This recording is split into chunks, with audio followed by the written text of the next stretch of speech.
Jacob's best friend, Bella, is never really going to be the same again, is she? No, that's true. What does Jacob make of her transformation into a newborn vampire?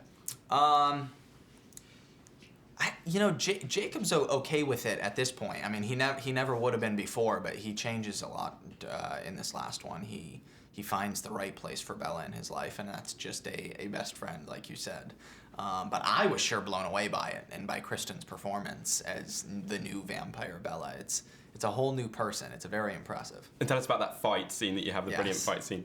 It's hilarious. I mean, it's when Jacob he's forced to tell Bella that he's imprinted on her daughter, and it doesn't go over well for him. She teaches him who's boss, and it's hilarious to watch. I mean, it was funny to film as well, but I mean, Kristen's very intimidating in it.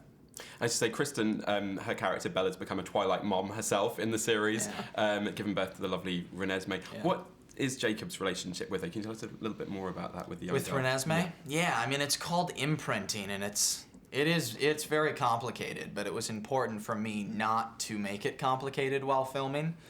So it was helpful. We had Stephenie Meyer, the author of the series, on set the whole time, and I had plenty of conversations with her about imprinting, and she basically told me to just keep it simple. It's a lifelong bond between two people, and that's it. And that's pretty much all it is in this one. It's more of a protector thing.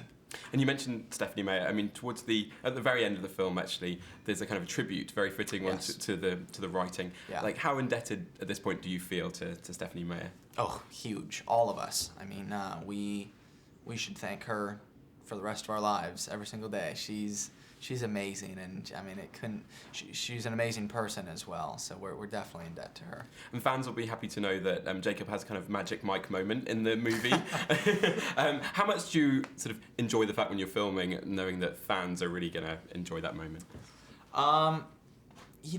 That's really, to be honest, it's not what I'm thinking about when I'm filming those scenes. It's always, when I'm filming them, they're always super awkward because I'm the only one having to take my clothes off, or I have that scene with Billy Burke, so it was very funny. Yeah, I don't know. I still don't quite fully understand that whole thing. And with all the tension and action, there's still a lot of humour in the movie. Yes. How much do you sort of enjoy that aspect of Jacob this time? Yeah, I liked it because we haven't really seen Jacob like that yet. I mean, there was a few moments where he was very lighthearted and funny, kind of pre-transformation in New Moon, but as soon as he transformed and he became involved in this love triangle, he's been very brooding and emotional ever since, so it was good to play this side to him.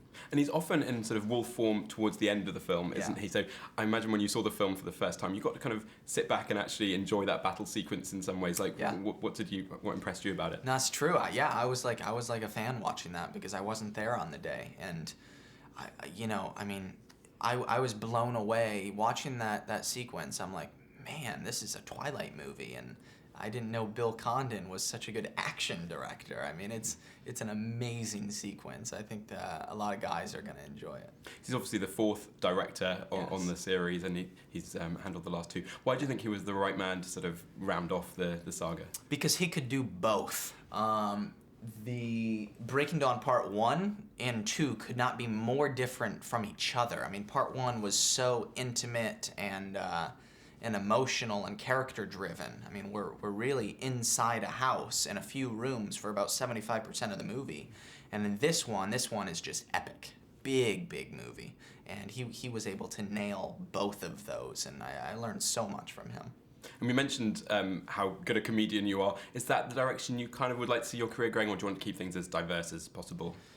I mean, what I love about acting is the diversity. I love being able to challenge myself to a wide variety of roles. So if I'm able to do that, that would be a dream come true.